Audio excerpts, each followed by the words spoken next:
picture, I was depressed. I was shocked. I couldn't believe that I had allowed myself to get to that point. Seeing the picture was reality for me. It was reality of where I was, how I felt at that particular time. It really gave me a mirror reflection of what I had become.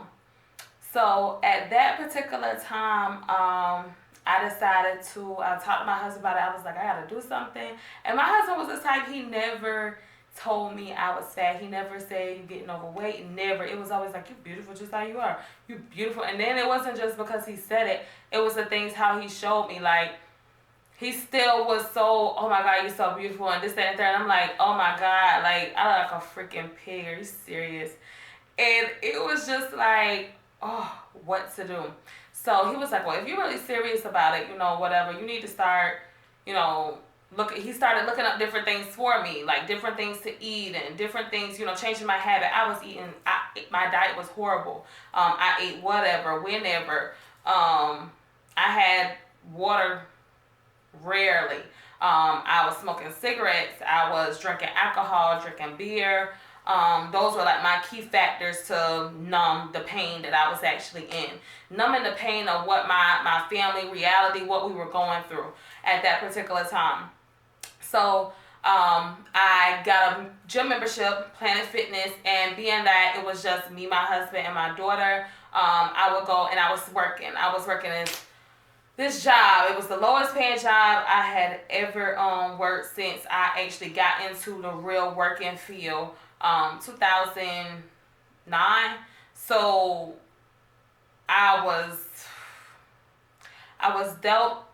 dealing with, okay, income, but I wasn't happy. I was getting promotions out the way. It was an easy job. I just wasn't happy. It just was no growth. It wasn't real. It wasn't me. So in the midst of working that job, I started going to the gym in the evenings. I started out just doing, maybe 3 days a week, and I would go in the evening times or whatever, and just pressing my way. And I woke up one day and I told my husband, I was like, I don't really want to smoke cigarettes no more, so that's how I stopped my cigarette habit. And by that time, I had been smoking faithfully every day. I hadn't gone without a cigarette every day for like 4 years since I had my daughter. 4 years straight, like not a day that I didn't go without it, which was crazy. And I asked God, I prayed to God, I wrote a letter to myself in my notes, and I told myself how I didn't like myself, how I wanted to change, how I wanted to be a better me, a better mother for my daughter, a better wife for my husband, a better person, period, for the people that was around me, the people that I would come in contact with. I just wanted a real change. In the midst of writing a letter, I told my husband, I was like, I want to stop these cigarettes. I really got to stop these cigarettes. He was like, well, you can do it, whatever. And funny story, I stopped, but the day that I stopped, I was like, oh my God, it was a stressful day at work, and I'm used to having them around the clock. And I told my husband, I said, I think I got to go to the store and get a cigarette. And he was like, he hurt my feelings so bad. He was like, you mean to tell me you're going to let something that costs $6 control your whole being? A kicker. I was like, you know what? Bump that. I'm going to show this nigga I don't need no cigarettes. Like, really? And not even realizing I was psyching myself out because I was going to prove a point, not knowing that was going to change my whole entire life. Like, and I did it. The second day, nothing. Third day, nothing. I had no taste. I did not want it. The smell made me sick. And I kicked that cold turkey. So that was God all in himself. We changed our diet. So not only me, but the whole family started changing our diet. Eating differently, portion control, putting the right things in our body. And March, when he stood up, it was like, wow, this is amazing. Like, we did this, you know what I mean? God allowed us to do this. So we were just so thankful, so grateful. At that particular time, we decided to contact the Shepherd Center once again. He had been back and forth to the Shepherd Center. We was like, yeah, let's give it a try. We're further now, so let's see what we can go and accomplish there. In the midst of that time, I had a lot of people asking me, hey, you look great. Like, what are you doing? What have you done? And I was answering so many questions and doing so many like Snapchat videos as far as things that I would buy, I would do reviews and stuff. And my husband was like, well, just, start a page so you don't have to talk to everybody individually. They can kind of see. So I started an Instagram page, playing around. March 4th, I started an Instagram page. And I was like, all right. Put up, content and different exercises that I was doing and just motivation, inspiration. I wanted people to know that, I was already seeing results and you can do it too. It's your mind, getting in control of your mind, like just having a focus to do it. And April 4th, a month later, we were at the Shepherd Center, in Atlanta. Atlanta was a different vibe from Columbia at that time. It was Black entrepreneurship. Like everywhere we went, we would go to the malls, we would go to the grocery store, everywhere somebody's trying to give us a business card. We're riding by cars and everybody has stickers on their cars for either cutting grass or construction or paint. Everybody's doing something, but it's middle of the day and they're not on nobody's clock. They're on their own leisure. I wanted that so bad. I told my husband, I said, I want this. Like, I want to stay here. I don't even want to go back home. And he was like, all right. His energy too. It was a different energy when we came to Atlanta. And it was so crazy because we packed up. We went home, packed up everything. I think we went out of town to Panama City, Florida for a week. And came back and we was like, we're just going to pack the house up and we're just going to do it. We did it. We packed the house up. We said we wasn't, staying in Columbia any longer. A lot of people couldn't understand that. A lot of people wanted us to stay. A lot of people left. We shed a lot of people from that move. It's crazy. But in the midst of that, we ended up being at the Shepherd Center, just writing down business plans and ideas and things like that. And he was like, you need to take KChenelle fitness to another level. Like, that's you. That's your, start a brand. Start your own business. And he was like, you're going to be big, girl. Like, you're going to be, he kept saying it. Me, my faith was so low at the time because I was a person that had to see it in order to believe it. Like, my faith had dwindled from, past hurt, past disappointments, just no faith. No faith that not me. It can't be me. My husband was like, no, you gonna be big. Like, I can see it. And he grew my faith so much. We had begun to start our real own relationship with God, where we were praying with each other and praying for each other. And it'd be middle of the day, we just bust out, like, stop. Like, being on a positive note, listening to positive things, eating right, putting different things in our body. And it was like, okay, let's kick this thing off here. I'm with it. So, and it was to that time, that's how KChenelle Fitness was born. We started out with just some shirts, making little business cards on Vistaprint. At this time, I wasn't a trainer or anything. I was just a fitness influencer at that time and just wanted to encourage people to live their best lives. Like, you can live your best life. Don't be afraid to cut anything off. Cigarettes, whatever kind of vice you have, don't be afraid to cut it off. People, I don't care who they are, mama, daddy, sister, brother, if they do not see the vision that God gave you, if they don't understand your purpose, you cut it off. At that time, I just cut everything off. Like, everything. And a lot of people didn't understand. A lot of people had problems because I decided to focus and be tunnel vision. It wasn't anything that anybody, I didn't care about what was done or what had done been out. I was focused on my family because I know if we didn't get it right, we had nobody to fall, we had our family to fall back on, but who wants to do that? We're grown. I was at that time, I was 28, he's 27. It's like, we got a 5-year-old daughter here. We got to make something shake. Like, seriously, we're not going back home. We're not going to fail. We have to figure out something to do. And while we call ourselves Ordinary Family, and guys, I'll be dropping a link. We do have our own YouTube channel as a family as well, The Ordinary Life. We realized at that time, there's nothing ordinary about this family. Like, nothing ordinary about our family. Even when we would go places, we'd be riding, my husband's in a chair, me and then my daughter. It's just, we look so different. We gain attraction from everybody because it's like, we look different. Like, we really look different. Ordinary family. We realized there was nothing ordinary about us at that time. So we just focused. We were focusing, trying to, tunnel vision on who we were. And at that time, I was like, man, you oughta be a personal trainer. Like, I've been looking up this company and they're credible, and you're trying to figure out different things you can do, whatever. And I was like, oh my God. And while I forgot to tell y'all, rewind. While I was in Panama, because I took a leave from work to go to the Shepherd Center to rehabilitate my husband for 30 days. And I was supposed to return back to work. Like I told y'all, we packed up and left. Panama City, Florida, I get a call from my supervisor. She's like, hey, Carmen, your days for some reason aren't being covered, and you got to make a decision. You got to come back by so-and-so date or whatever. I don't remember the date, but it was like after that weekend or during that time, I needed to be back in South Carolina. Here it is. I done made it to Florida. And it was like, you got to be back or whatever. And I was like, I had a decision to make. My husband said, if you hold on, you got to take a risk. Like, you don't grow being comfortable. And right now, you comfortable. You too comfortable. We are too comfortable. You got to do something. And so I was like, okay. And I didn't tell him or anything. I remember I went into the bathroom while we was on vacation. I was just getting dressed or whatever. And I was typing out an email to my boss, letting her know that I thanked her for everything that she had done for me. My time was up with the company. I was on to new things. I appreciated, where I was at, but I just was no longer there. And I quit my job. So, no income, nothing. And it was like, okay, you really got to grind out, because what you gonna do?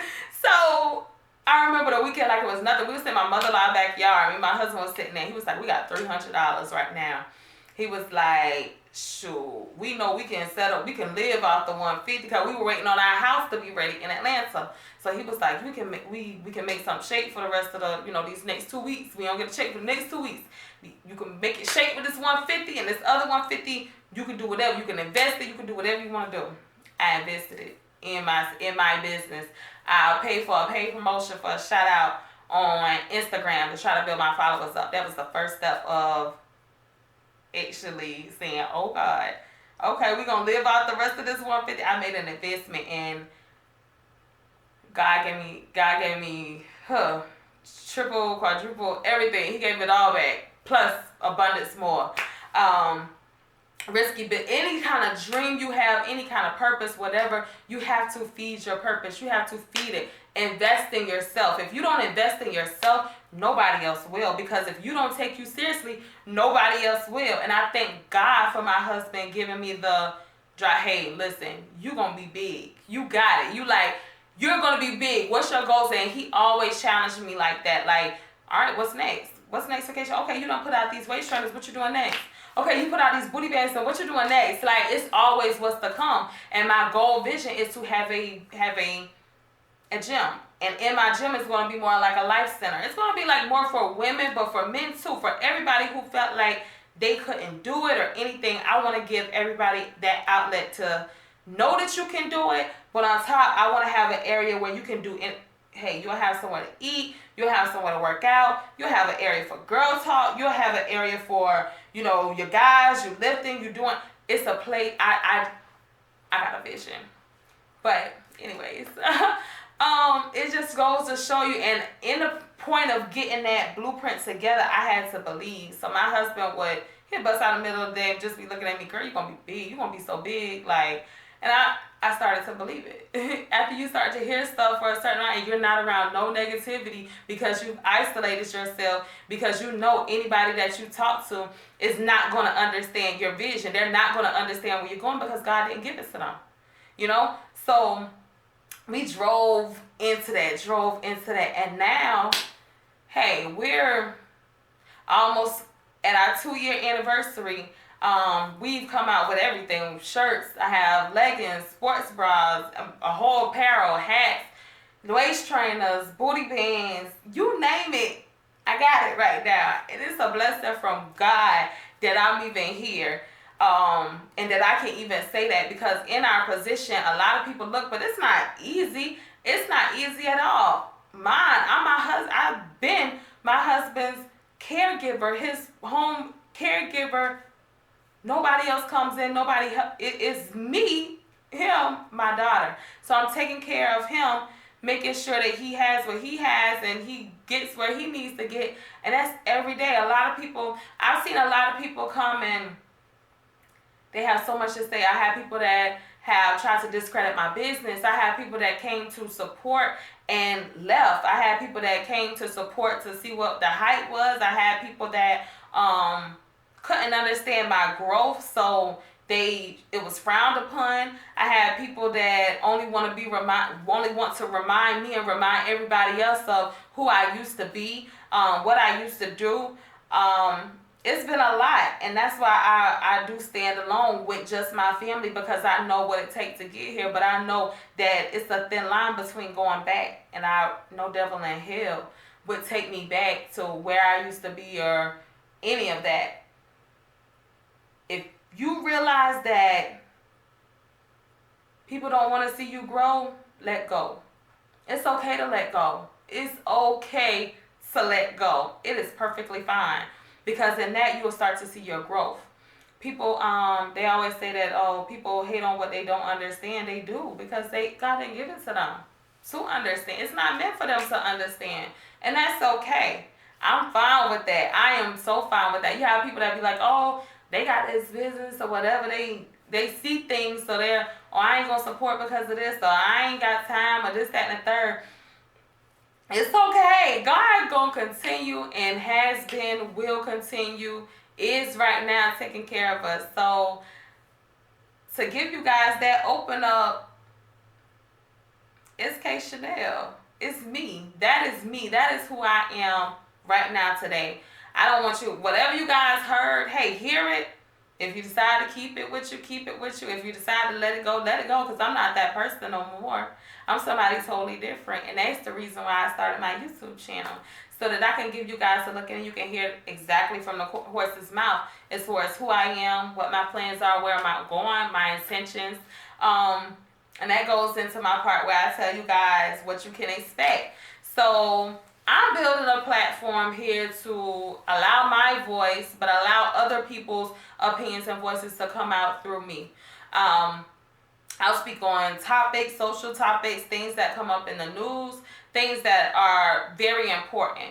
Right now in the world today, we have so many distractions, social media, negative people surrounding you, just so much of distractions that we sometimes don't take a step back to actually realize what's going on in the world today.